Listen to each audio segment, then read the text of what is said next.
What's going on, family? And good morning. It's the morning. Usually I do my videos late at night, but today I have a lot of stuff going on, so I had to do it this morning before I began my day. So it is what it is. This is day 9 of Project Freedom. And if you're new here, as I always do, I quickly explain what Project Freedom is. Project Freedom is my plan to leave my 9-to-5. And how I got here, how Project Freedom even exists now, is I was laying down one night about 9 days ago, and I told myself, I said, how can I leave my 9-to-5? I'm tired. I need some rest. Because my 9-to-5, I actually work over 70 hours a week. And, me, getting up there in age, I keep myself healthy relatively, but, I want to rest. I've been working 20-something years. I want to rest. I'm tired. So, actually, the main thing why it's called Project Freedom is because I want to be free to do the things that I want to do. And I want to be free to spend the time how I want to spend it. Whether it's riding bikes with my kids, playing basketball, going to games, going to practices, which I do now, but I feel like I'm squeezing in this time. Any little free time I have, I squeeze all of these things in. I don't want to squeeze anything in anymore. I want to wake up and I want to say, what do I want to do today? Do I want to do this? All right, that's what I'm going to do. Do I want to go back to sleep? That's what I'm going to do. Right now, I'm not in that position. If I go back to sleep, I'm not going to get paid. If I don't get paid, the mortgage doesn't get paid. The cars break down, people can't go to work. Like, I can't do that. So this is Project Freedom. This is what I'm doing to escape the rat race. So, with that being said, with that being explained, this is day 9, and if this is your first day here, you don't know this, but I have a notebook.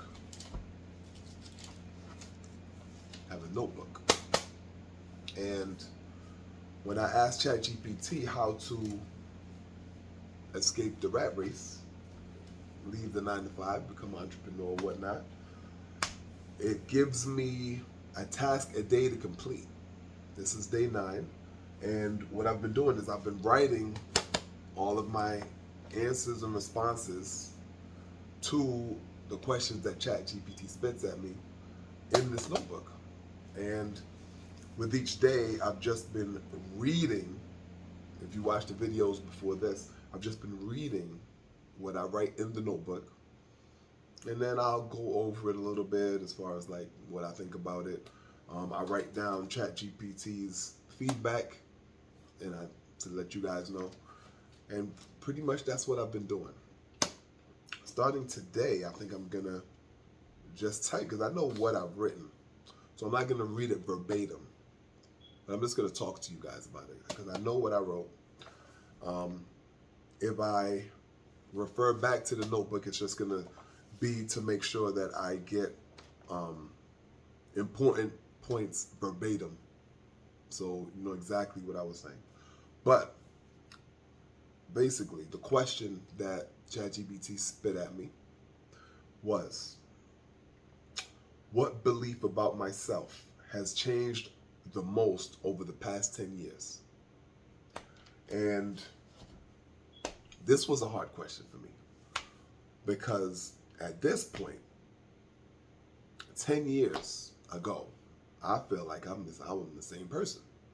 The only thing that stuck out to me at first, I had to think about this question, but the only thing that stuck out to me at first was me not being a vegetarian 10 years ago.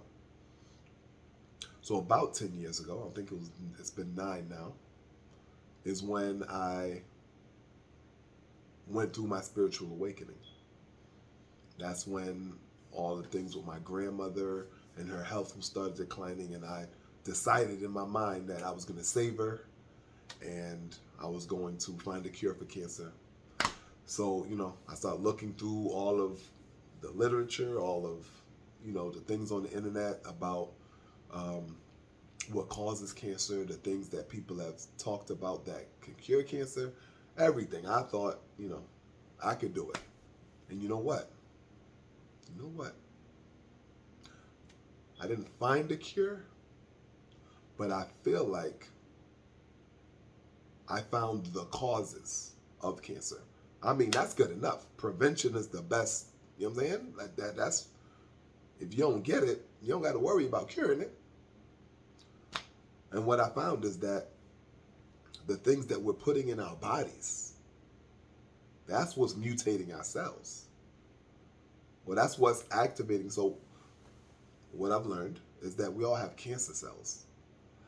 And the things that we're putting in our bodies are feeding the cancer cells and activating the cancer cells. So, I'm finding all of this stuff out. And I decide to become vegetarian. And, that's the difference that I can think of as far as like my belief system. Before I just believed, eat healthy, eat boneless, skinless chicken, and less fat, and regular things that I say regular, but things that people normally think that is healthy and that is okay. I started to push back and say, hey, maybe this is not okay. Maybe we're not carnivores. Maybe a carnivore's intestines are, a carnivore's intestines are short. Our intestines are long. Our teeth. We have herbivore teeth. Why do we have herbivore teeth? Because our teeth are not made to rip apart raw meat. Because we're not carnivores. Or omnivores. We're herbivores. These are the things that I'm learning. These are the things that I'm figuring out. And, my beliefs have changed over the years. And so I'm writing down, my answer to the question, trying to remember what other things that have changed over the years. And the biggest thing that I can think about at the end of everything that I wrote was that over the years, I've realized that whenever the masses believe in something, I have to take a second look, like, hold on, why is everybody gravitating towards something? And anytime that happens, that gives me pause to investigate, like, why? Why is that? When not a lot of people pay attention to something, I have less pause. So, I wrote that down in my response in the notebook.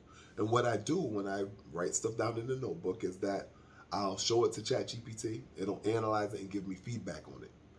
And, up to this response, it's been giving me good stuff that I can look at and say, oh, okay, I understand. Like, I understand where it's coming from, whatever, and I'll take some things from it.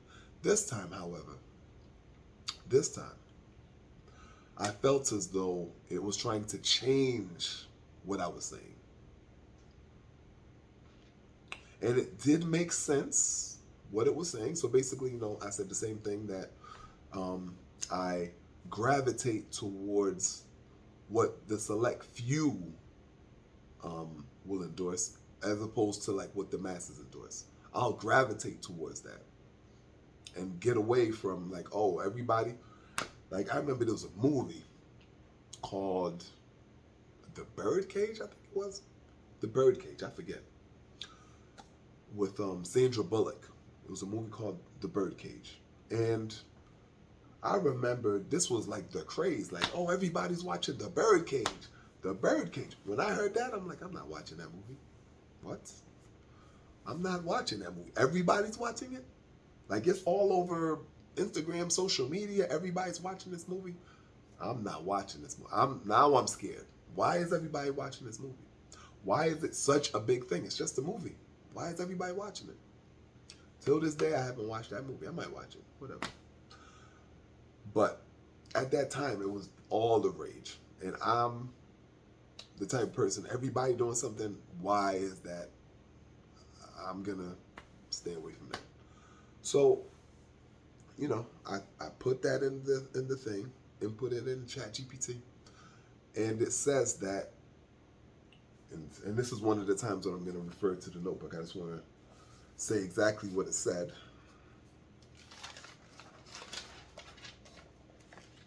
It said, I think your philosophy, well, let me do verbatim what I said, and then I'll do verbatim what it said. Basically, I said, as time passes, I would say that my beliefs go further and further away from what the masses endorse and more towards what the select few gravitate towards. ChatGPT's feedback was, I think your philosophy will be much stronger if your answer is, I follow the best reasoning and evidence I can find, regardless of whether it comes from the majority or the minority. So it said that, and on the surface, it makes sense. Like, I'm the type of person that if somebody has information, regardless of where the information comes from, if it's valid information, I don't mind taking that from somebody who maybe isn't the best person in the world. If, I'm just giving a crazy example, but if R. Kelly said, hey, eating fruits and vegetables is good for your body, I'm not going to say, oh, he pees on little kids. I'm not listening to him. Or if Hitler once said, and Hitler has said some important, smart things, but because he's Hitler, people will say, oh, he's Hitler. He's a terrible person. But, you know, good information is good information, regardless of where it comes from. So I understand what it's saying as far as regardless of whether it comes from the majority or the minority. You know what I'm saying? I follow the best reasoning and evidence I can find. I get that. What I was trying to say and what I kept trying to explain to ChatGPT, like it's a person, but you know, I just want to see what it's going to spit out. I'm interested. I'm explaining that in general, from my experience in life, whenever everybody's crazy about something or everybody's like pushing towards something, it always seems to be a distraction away from something else that not a lot of people are paying attention to, but it's still important. So I generally question what it is. Now, do I always dismiss it? I don't always dismiss it, but it gives me pause. And I'm trying to explain that to ChatGPT, and ChatGPT keeps pushing back. So that's when I write. And I write this on another page because I feed this in the ChatGPT. So I don't want ChatGPT to know my thoughts about what I'm thinking in terms of this. And this is what I write. This is the first time I am realizing that ChatGPT is part of the masses because it's trained, it's trained on the internet. The more I tried to clarify my stance, the more I feel it tried to change it or correct it. I wonder if this will be an issue moving forward. So I wrote this in the notebook, but I wrote this on a previous page so that, moving forward, ChatGPT doesn't know my thoughts about that. But I feel like it's an interesting take that I came to as far as what is ChatGPT trying to do? Why is it not understanding what I'm saying? I'm just saying that generally it gives me pause. That's it. But I guess it doesn't want me to do that. I guess it doesn't want me to think deeply. Whatever. It's all good. We'll see where this goes. And, I enjoy this process. It's a process, it's a journey. I enjoy it, and I just want to see where it goes and where it takes me. I got to leave my 9 to 5. So, however it happens, it's got to happen. All right? Live life confidently. Oh, I didn't explain. Listen, I didn't explain why I'm doing this in the morning, because usually I do it at night. But a lot of things happened yesterday where my body was tired. But the point is, I don't have to get exactly into why I'm doing it in the morning, but I just want to stay on the consistency of me finishing this video. I've been doing a video, it's been 9 days now. Doesn't seem like a long time, but for somebody that doesn't have a lot of time, somebody that works 70+ hour weeks, for me to complete a video every day and post it is a very good level of consistency that I'm trying to keep up.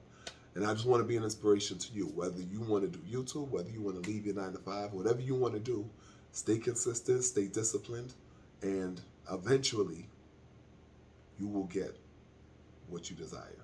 All right? Live life confidently. I love you. Peace.